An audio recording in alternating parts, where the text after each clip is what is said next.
കരുവന്നൂർ സഹകരണ ബാങ്ക് ക്രമക്കേട് പാർട്ടിയെ പ്രതിരോധത്തിലാക്കിയെന്ന് സിപിഐഎം പ്രവർത്തന റിപ്പോർട്ട്. കരുവന്നൂരിലേത് നീതീകരിക്കാനാകാത്ത നടപടി. സഹകരണ സംഘങ്ങളുടെ പ്രവർത്തനങ്ങളിൽ പ്രത്യേക മേൽനോട്ടം വേണമെന്നും റിപ്പോർട്ടിൽ നിർദ്ദേശം. നേതാക്കളിൽ ചിലർ പണത്തിന് പിന്നാലെ പോകുന്നുവെന്ന് സംസ്ഥാന സെക്രട്ടറി MV ഗോവിന്ദൻ പ്രതിനിധി സമ്മേളനത്തിൽ വിമർശിച്ചു. SFIയും DYFIയും ജില്ലയിൽ നിർജീവമായ അവസ്ഥയിലാണെന്നും വിമർശനം. കരുവന്നൂരിലുണ്ടായ വീഴ്ചയിൽ പാഠം ഉൾക്കൊള്ളുന്നതാണ് CPIMന്റെ തൃശൂർ ജില്ലാ സമ്മേളന പ്രവർത്തന റിപ്പോർട്ട്.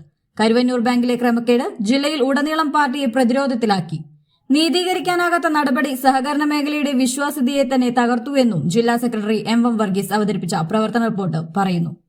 പിന്നാലെ MV ഗോവിന്ദൻ പ്രതിനിധികളെ അഭിസംബോധന ചെയ്ത് സംസാരിച്ചപ്പോഴും രൂക്ഷ വിമർശനമാണ് ഉയർന്നത്.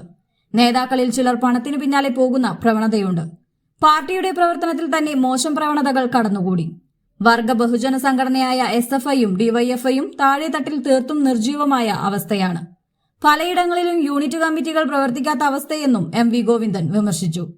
തൃശൂർ മേയർ MK വർഗീസിനെതിരെയും പ്രവർത്തന റിപ്പോർട്ടിൽ പരാമർശമുണ്ട്.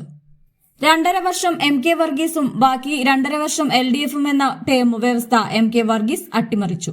ജില്ലയിലെ BJPയുടെ വളർച്ച അതീവ ഗൌരവത്തോടെ കാണണമെന്നും പ്രവർത്തന റിപ്പോർട്ട് വിലയിരുത്തുന്നു. പാർലമെന്റ് തിരഞ്ഞെടുപ്പിൽ കോൺഗ്രസിന് വലിയ തോതിൽ വോട്ട് ചോർന്നു. LDF വോട്ടുകളും ചോർന്നുവെന്ന് വിലയിരുത്തുന്ന റിപ്പോർട്ടിൽ VS സുനിൽകുമാറിന്റെ വ്യക്തിപ്രഭാവം കൂടുതൽ വോട്ട് സ്വരൂപിക്കാൻ ആശ്വാസമായെന്നും വ്യക്തമാക്കുന്നു.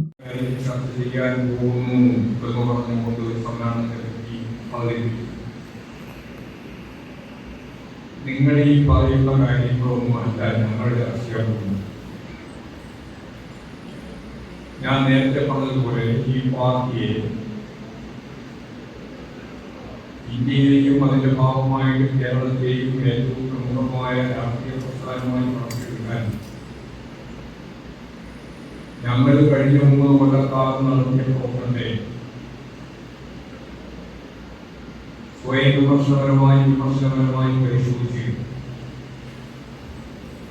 പഴയതും പുതിയതുമായ ഒരു പുതിയ കമ്മിറ്റിയെ തെരഞ്ഞെടുത്ത്